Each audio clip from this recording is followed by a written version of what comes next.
Yes. Mr. Jobs, you're a bright and influential man. Here it comes.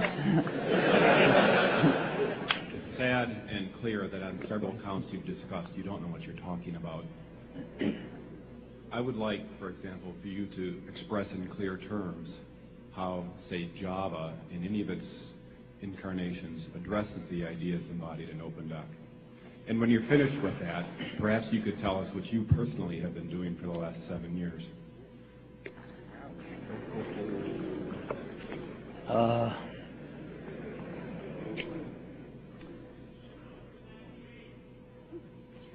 You know, you can please some of the people some of the time, but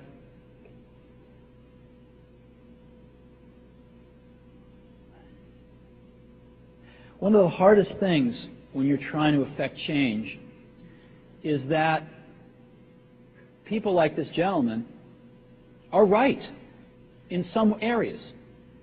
I'm sure that there are some things OpenDoc does, probably even more that I'm not familiar with, that nothing else out there does. And I'm sure that you can make some demos, maybe a small commercial app that demonstrates those things.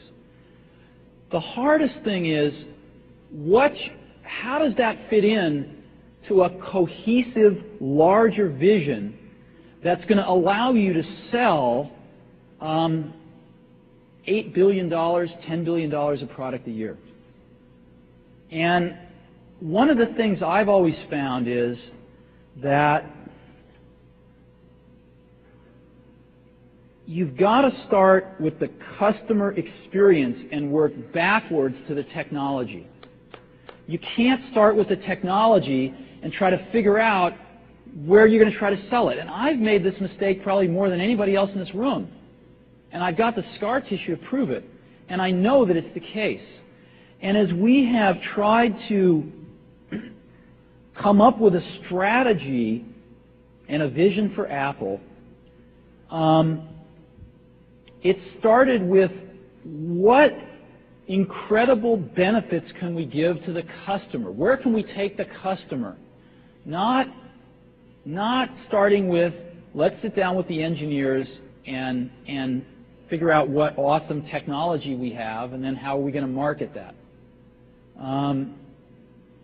And I think that's the right path to take.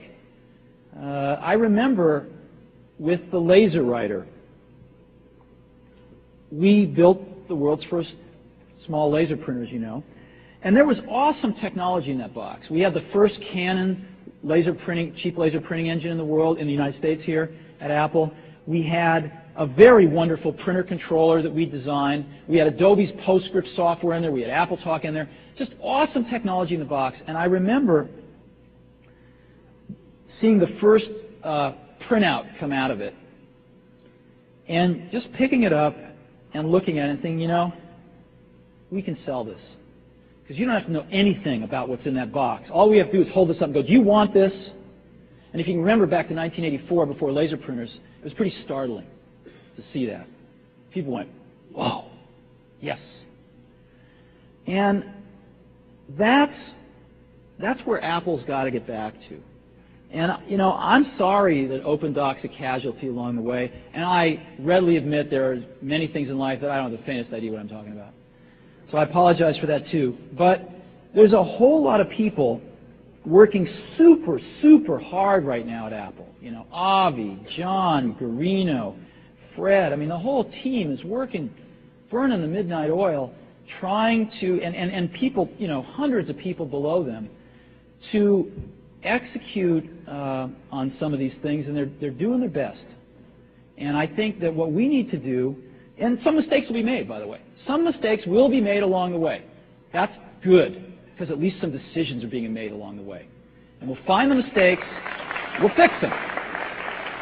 And I think what we need to do is support that team going through this very important stage as they work their butts off. They're all getting calls, being offered 3 times as much money to go do this, do that, the valley's hot. None of them are leaving.